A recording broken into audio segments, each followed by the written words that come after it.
Meus irmãos, boa noite, a paz de Cristo. Uma excelente noite de sexta para vocês. Começando mais uma mensagem, nós estamos ao vivo, mais uma transmissão ao vivo. Eu quero deixar um texto da palavra do Senhor para o seu coração nessa noite. Diz assim a palavra de Deus, nos Salmos 30, verso 1 e verso 5, ao verso 5. Nos diz assim a Bíblia: Exaltar-te-ei, ó Senhor, porque tu me exaltaste, e não fizeste com que os meus inimigos se alegrassem sobre mim. Senhor meu Deus, eu clamei a ti e tu me saraste. Senhor, fizeste subir a minha alma da sepultura e conservaste minha vida para que não descesse ao abismo.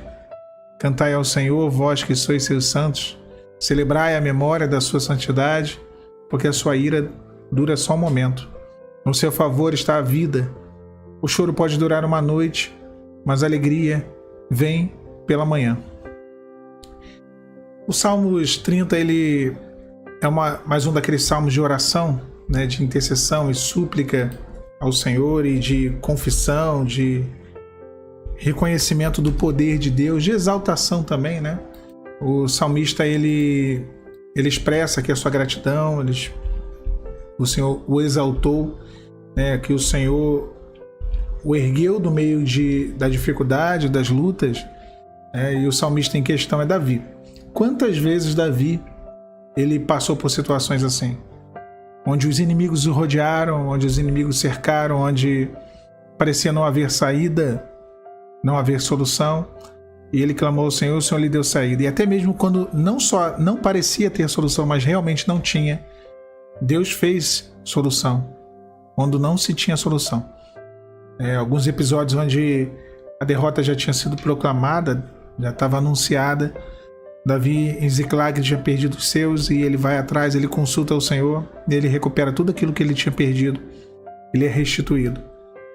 A batalha contra os filisteus, em inúmeras batalhas, ele vence a batalha e depois o Senhor fala: olha, agora eu te darei uma nova estratégia. Quantos exércitos se acamparam diante de Davi? Quantos perseguiram para tirar a sua vida?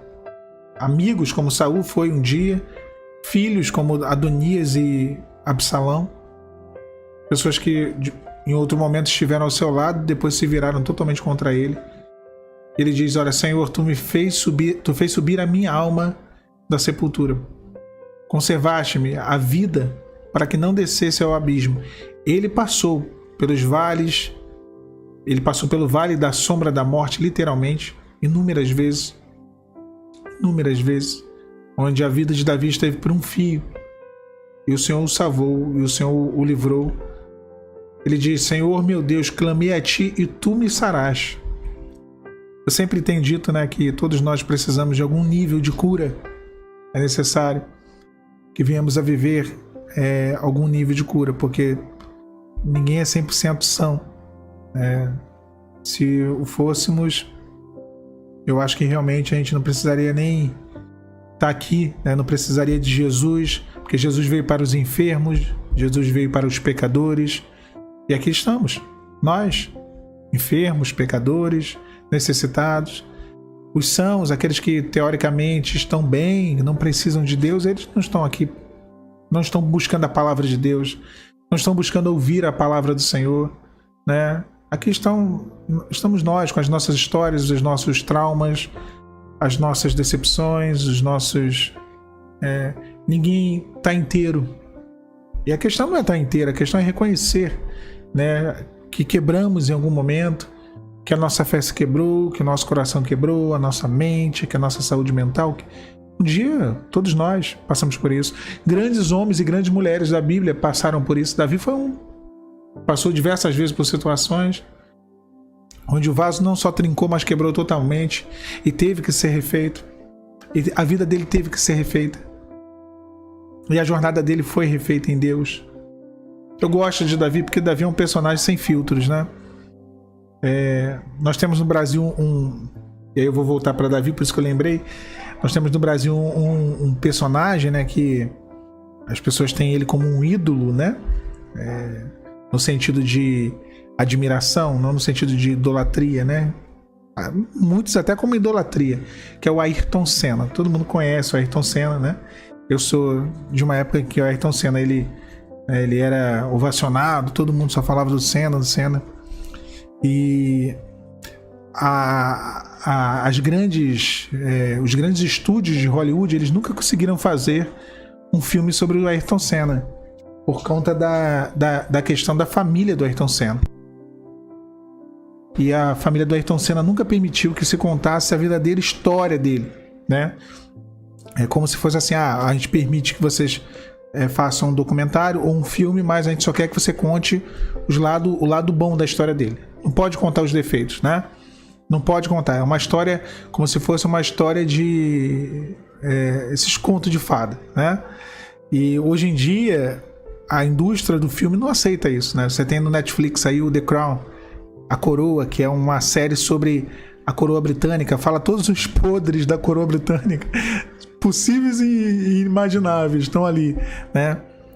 Temos um filme também nessa pegada aí de corrida, né? Crush no Limite, se eu não me engano, que é a história do Nick Lauda, que foi um corredor também que correu contra o Senna.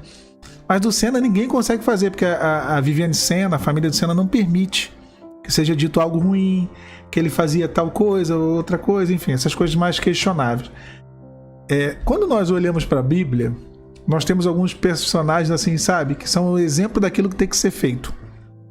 Você pega José, né? José é o exemplo daquilo que tem que ser feito, daquilo que deve ser feito. Eu vou tirar Jesus, tá? Que Jesus, obviamente, é o maior exemplo, né? Não houve pecado, não há pecado no Filho de Deus, obviamente que não, né? Mas a gente tem José como um exemplo daquilo que foi feito, deveria ser feito. Tem Daniel como um outro exemplo, uma pessoa que só vê virtudes, você não vê defeitos. E Davi tá ali como um exemplo daquilo que não deve ser feito. Mas, na verdade, Davi tem muitas coisas que são exemplos, sim, do que deve ser feito, e outras do que não deve ser feito. É um personagem muito intenso, é do 8 ao 80, tá ali.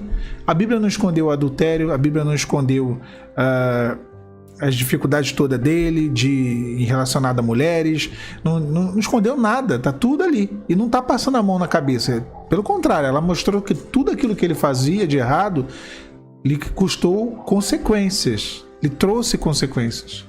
Também está escrito, na mesma Bíblia que está escrito ali os erros dele, está escrito as consequências. Mas também está escrito, né, o reconhecimento de Davi. Né, ele falando assim, olha, eu errei, eu fiz, né, eu pensei que não ia fazer, mas eu fiz. Né? Ele dizia na sua prosperidade, não vacilarei jamais. Aqui, ó, Salmos 30, versículo 6. Foi o que ele mais fez. Na nossa prosperidade aqui não estou dizendo prosperidade no sentido de dinheiro no bolso, né? Prosperidade na bonança, quando a gente está bem, quando as coisas estão bem, estamos com muita saúde, muita fé, né? Nós dizemos na nossa prosperidade, eu jamais vacilarei. Não vacilarei jamais. Mas o homem é isso aí, né? Lembra de Pedro? Senhor, para onde você for, eu vou. Se te prender, me prendem. Se te matar, eu morro. E aí o Senhor fala o que para ele? Então mas Davi aqui ele reconhece. Fala, Senhor, a ti eu clamei e a ti eu supliquei. Eu clamei e supliquei. Ouve, Senhor, tem piedade de mim, Senhor. Sê o meu auxílio. Tornaste o meu pranto em alegria. Desataste o meu pano de saco e me cingiste de alegria. Ele tirou as vestes de tristeza, de choro e colocou as vestes de alegria. E a glória de Deus foi manifesta na vida dele. E vai ser manifesta na sua vida. Será manifesta. Todas as limitações que você tem, que eu tenho, nós temos mesmo. Muitas limitações. Eu tenho limitações que vocês não têm. Alguns irmãos têm limitações que eu não tenho, né? Como eu tenho algumas que alguns irmãos não têm. É normal.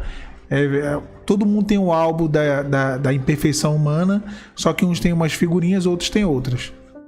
Mas no Senhor, nós alcançamos, mesmo tão falhos, mesmo tão imperfeitos, nós alcançamos as bênçãos dele pela graça. Mais uma noite, nessa noite de sexta-feira, talvez a tua oração seja essa de Davi, né? Senhor, escuta-me. Senhor, inclina os teus ouvidos. A ti eu clamo, me sara, Senhor, me cura. A ti eu clamei e ao Senhor supliquei. Deus ouviu a sua oração. Deus sempre ouve. Ele está sempre pronto a te abençoar, a operar, a trazer o teu milagre, a tua bênção, o teu renovo, o teu fortalecimento. E mais nessa noite, Ele tem abençoado a cada um dos irmãos que aqui estão.